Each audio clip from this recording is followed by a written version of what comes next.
ബംഗാൾ എന്ന മമതയുടെ തട്ടകം ഇനി B J പിക്ക് സ്വപ്നം കാണാൻ പോലും കഴിയില്ല.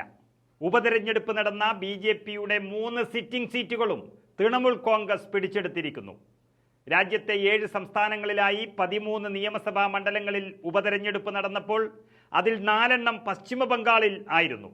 1 തൃണമൂലിൻ്റെ സിറ്റിംഗ് സീറ്റും 3 ബി ജെ പിയുടെ സിറ്റിംഗ് സീറ്റുമായിരുന്നു. എന്നാൽ ബി ജെ പിയുടെ 3 സിറ്റിംഗ് സീറ്റുകളടക്കം 4 മമത പിടിച്ചെടുത്തിരിക്കുന്നു. നിലവിലുള്ള ഒരു സീറ്റ് അനായാസം നിലനിർത്തിയ തൃണമൂൽ കോൺഗ്രസ് ബി ജെ പിയുടെ 3 സീറ്റ് കൂടി പിടിച്ചെടുക്കുകയും ചെയ്തത് രാജ്യത്തെ ബി ജെ പിയെ തന്നെ നാണം കെടുത്തുകയാണ്. തൃണമൂൽ സിറ്റിംഗ് സീറ്റായ മണിക്തലയിൽ MLA ആയിരുന്ന സാധൻ പാണ്ഡെയുടെ മരണത്തെ തുടർന്നാണ് അവിടെ ഉപതെരഞ്ഞെടുപ്പ് നടന്നത്. അദ്ദേഹത്തിൻ്റെ ഭാര്യ സുപ്തിയെ ആണ് ഇത്തവണ തൃണമൂൽ കോൺഗ്രസ് ഇവിടെ സ്ഥാനാർത്ഥിയാക്കിയത്. 1.25 ലക്ഷത്തിലധികം വോട്ടിൻ്റെ ഭൂരിപക്ഷത്തിലാണ് അവർ ബി ജെ പിയെ തോൽപ്പിച്ചത്. എന്നാൽ ഇതിനോടൊപ്പം തന്നെ ഉപതെരഞ്ഞെടുപ്പ് നടന്ന റായ്ഗഞ്ച്, രണഗഡ് ദക്ഷിണ, ബാഗ്ദ എന്നീ മണ്ഡലങ്ങളിൽ 2021 ബി ജെ പി ആയിരുന്നു വിജയിച്ചത്. ഇവിടുത്തെ MLA മാർ രാജിവെച്ച് തൃണമൂൽ കോൺഗ്രസിൽ ചേർന്നതോടെയാണ് ഇവിടങ്ങളിൽ ഉപതെരഞ്ഞെടുപ്പ് നടന്നത്.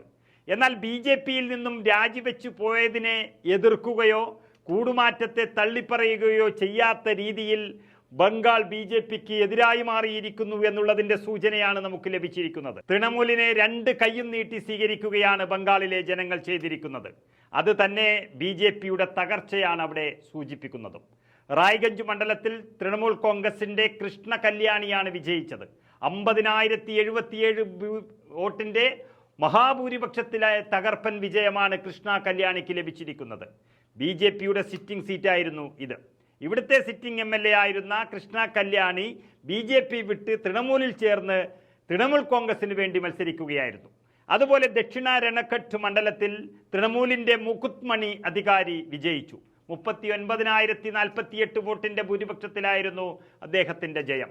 ബി ജെ പിയുടെ സിറ്റിംഗ് MLA ആയിരുന്ന മുകുത് മണി നേരത്തെ പറഞ്ഞതുപോലെ തന്നെ പാർട്ടിയിൽ നിന്നും രാജിവെച്ച് തൃണമൂൽ കോൺഗ്രസിൽ ചേർന്നവരുടെ സ്ഥാനാർത്ഥിയായി വിജയിക്കുകയായിരുന്നു. ബി ജെ പി സ്ഥാനാർത്ഥി മനോജ് കുമാർ വിശ്വാസ് 2ാം സ്ഥാനത്തെത്തി. CPM സ്ഥാനാർത്ഥി അരവിന്ദം വിശ്വാസാണ് 3ാമതായി എത്തിയത്. അതുപോലെ ബാഗ്ദ മണ്ഡലത്തിൽ തൃണമൂൽ കോൺഗ്രസിൻ്റെ മധുപർണ ഠാക്കൂർ വലിയ ഭൂരിപക്ഷത്തിൽ, അതായത് 33,455 വോട്ടിൻ്റെ ഭൂരിപക്ഷത്തിലാണ് വിജയിച്ചിരിക്കുന്നത്. ബി ജെ പിയുടെ സിറ്റിംഗ് സീറ്റാണ്. അങ്ങനെ ബി ജെ പിയെ പൂർണ്ണമായും ഇല്ലാതാക്കിയാണ് മമതയുടെ മുന്നേറ്റം ഇന്ന് കണ്ടത്. ഇത് ഇന്ത്യ മുന്നണിയുടെ കൂടി വിജയമാണ്. നമുക്കറിയാം, ബി ജെ പി ഏറ്റവും അധികം സ്വപ്നം കണ്ടൊരു സംസ്ഥാനമാണ് ബംഗാൾ.